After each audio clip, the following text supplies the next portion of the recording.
Okay, so here's a question. When did we, like, as a whole society, just sort of decide that this ultra-processed food, stuff basically invented in labs, not grown, Mm. should make up almost 70% of what a kid eats every day? Well, It's genuinely absurd when you stop and think about it. it really is. It's the kind of thinking only a system, maybe not a person, could come up with. We're in this world where legally, something like a chicken McNugget can get labeled nutrient dense just for subsidies. Right. Or, the famous one, a deep fried potato stick counts as a vegetable. We've hit peak sarcasm in how we talk about food, haven't we? Totally. We've mixed up just having calories with actually getting, nutrition. Yeah. And our schools, they're serving fuel that, frankly, kind of poisons the engine it's meant to run. Mm-hmm. So look, our mission today is to unpack this, not just why this synthetic, frankly, crap is still the standard, but, maybe more importantly, what actually happens when someone gets so incredibly fed up they just ditch the rule book and, physically grab the keys to the school kitchen. Okay, let's unpack this. And we really need to start by understanding the stakes here. This isn't just about, kids gaining a bit of weight or feeling sluggish. No. These refined sugars, the starches, the cheap seed oils, Mm-hmm. they're doing real documented damage. Experts are clear. These ingredients are, literally messing with your child's brain development. Yeah. Impacting how they learn, how they regulate their mood, tanking their ability to focus. We're kind of setting them up to fail before school even starts. Which brings us to this story, this woman, Hillary Boone. She became this accidental food coordinator, the lunch lady, basically. Yeah. And it's so compelling because imagine spending years, in the trenches, carefully healing your whole family with a real food diet, Yeah. only to have the school board decide to outsource the meals and just completely reverse all that hard, painful, life-changing effort. That's going to be the final straw, right? Absolutely.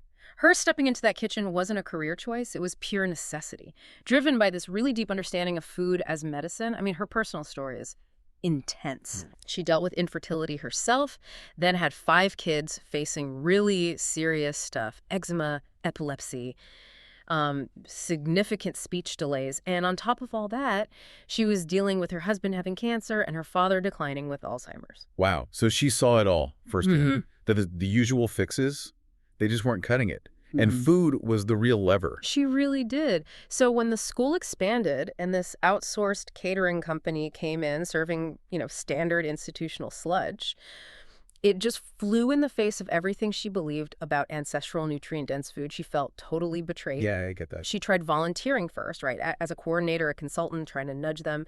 But halfway through that first very frustrating year, they basically just handed her the keys to the whole kitchen operation. Seriously. Yeah, it was this moment of, terrifying freedom. You think you can do better? Okay, prove it. I love that. Suddenly she has this mandate to fix a system that's just fundamentally broken using traditional wisdom, basically. Yeah. So let's talk about the fix she put in place.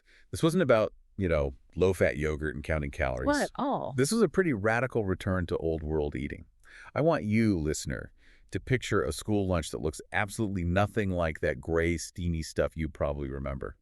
And what's really fascinating here is that her approach isn't some, new age invention. It's totally inspired by the work of pioneers like Dr. Weston A. Price. Oh, yeah, the dentist. Exactly. Yeah. The dentist who traveled the world back in the 1930s studying traditional cultures that were thriving. And he found they were basically free of all our modern chronic diseases. Why? Because they ate nutrient-dense whole food. Simple as that, really. So, okay, applying those, ancestral ideas to a modern school kitchen, what are the actual pillars? And maybe the tougher question, how do you handle the logistics? Because feeding hundreds of kids every day, that requires serious scale. It takes total commitment, and that's where the budget excuse often comes in, but she showed it can be done. Her first big commitment was sourcing, radically changing the sourcing. 80 to 85% of their food comes from the local system. Wait, 80 to 85% local. How? The first thing everyone says is cost. How do you possibly make the budget work when you're not buying cheap industrial chicken? You do it with efficiency and by focusing on ingredients that give you the most nutritional bang for your buck. And technique matters hugely. They use traditional prep methods like soaking grains and seeds. Right. Soaking. We hear about that. Why is it so crucial? Well, because grains and legumes, they have these things called phytates or anti-nutrients. Soaking or sprouting basically disarms those compounds. It makes the actual nutrients, the zinc, the magnesium, available for the kid's body to actually use. Gotcha. So it's not just what you eat, but how it's prepared. If you skip the soaking, you're just flushing expensive minerals right through them. Precisely. And the menu itself, that's the biggest change. They lean into high-density foods. And yes, that means real, unprocessed, saturated fats for brain health. Hmm. And it means bringing back traditionally valued things like homemade sauerkraut, great for gut health organ meats, and high-quality grass-fed meat. Okay, hold on. Organ meats. Yeah. In a school cafeteria, that's where I picture pitchforks outside the school gates. How on earth do you get kids to eat, like, liver and onions? Ha.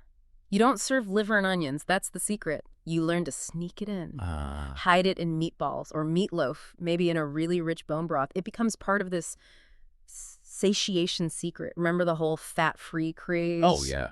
Snack wells everywhere. All right. We ate all that low-fat, high-carb stuff, and we're starving 2 hours later. But when you include enough protein and good saturated fats, you get real satisfaction. The food actually sticks with you. That makes total sense. The energy isn't a crazy spike and crash. It's more like a gentle slope, steady. And this matters so much because schools have these kids for, 6 hours a day? Yeah. Over a whole year. That adds up to about 30% of their meals. That cumulative effect. Yeah. That's the real power number, isn't it? And the impact wasn't subtle. It was pretty much immediate, and they tracked it. The change in the kids themselves was dramatic. Maybe the most powerful thing was testimony from a 6th grader.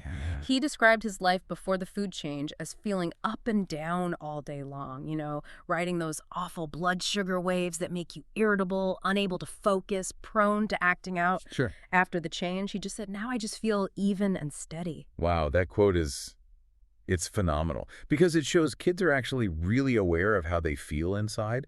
They just think being unstable is normal until they experience something different, something truly steady. Exactly. And the change was everywhere. The teachers, they ate the same food right alongside the kids, kind of like mentors.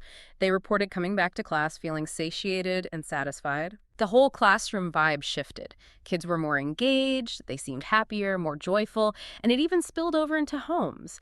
Kids started going home and asking their parents, Mom, can you make food like Miss Hillary? And yes, they specifically asked for the homemade sauerkraut. Okay, when a 4th grader is asking for fermented cabbage, you know you've done something fundamentally right. That's like the comedic gold standard of success. And here's another story that really shows these diagnoses kids get. They don't have to be permanent. There was this 4th grade boy really struggling with what doctors call failure to thrive. Well, that sounds serious. It is. The mom was beside herself, facing potentially years of interventions. So the team stepped in with really simple, targeted, gut-friendly support, lots of easy-to-digest foods, plenty of bone broth, and importantly, direct help for the mom in sourcing and prepping nutrient-dense foods, including those organ meats. And what happened? Did it take ages to see a difference? Not at all. He turned around quickly. That same kid is now like a thriving 6'2" junior or senior in high school, playing sports, doing well. That's incredible. The point is, the turnaround didn't come from years of medication. It came from basic, proper nourishment. We sometimes confuse simple with ineffective, don't we? We absolutely do. Yeah. So, okay, we have this undeniable proof.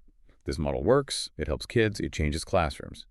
Which leads to the big frustrating question, right, with if it's so clear, why isn't this happening in every single school district right now? The obvious hurdle is that Hillary's operation is, as you said, a skeleton crew working on a shoestring budget.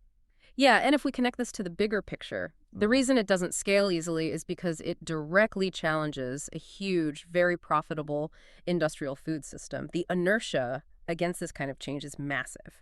Plus, look at the current medical system. It often seems to operate around one huge omission: real food. Doctors diagnose things like ADD, depression, anxiety, all these mental health issues.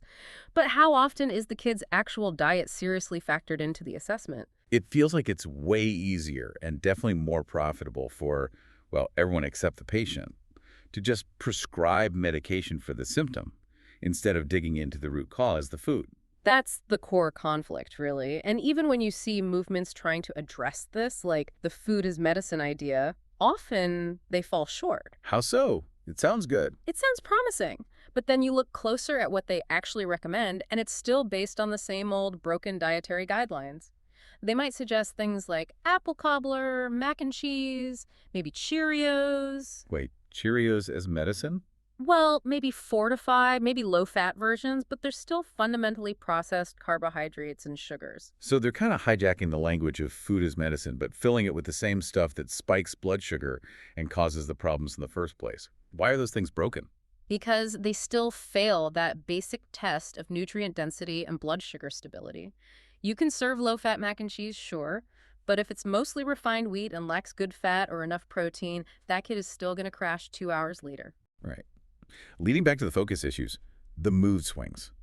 Mm. The whole cycle starts again. Mm. We need food that's truly nutrient dense, not just, low-fat versions of junk. Exactly. Nutrient density and stable energy, that's the goal. So if changing like a million schools feels impossible right now, what's the actual path forward? Well, the founder realized the solution isn't trying to change the politics or the bureaucracy of every single school overnight. That's a monumental task. Understatement. Right. Instead, it's about training a million people.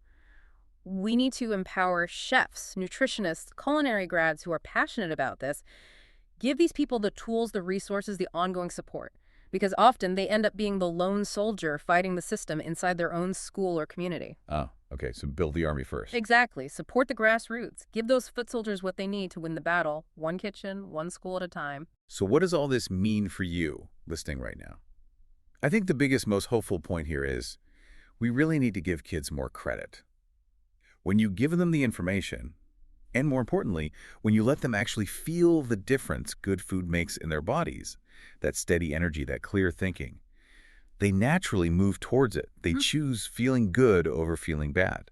And that sense of agency, that's the real takeaway. Think about that child mentioned earlier, the one facing diagnoses of severe eczema, allergies, maybe lifelong asthma. Yeah. Conventional thinking often says, well, that's just their lot in life. Manage it with creams and inhalers. Yeah. But instead, these really simple foundational changes like raw milk and cod liver oil completely healed him. It just shows the incredible power of food and the agency we have as parents, as adults, over our own health path. These diagnoses don't have to be forever. Like I said, that's really profound. If food has the power to heal a child in just 6 months, reversing these chronic issues doctors sometimes say are permanent, makes you wonder, doesn't, what massive, maybe less visible diagnoses are we just kind of tolerating in our own adult lives? The brain fog, the constant fatigue, the low-level anxiety, just because we haven't stopped to ask that really basic foundational question, what exactly am I eating?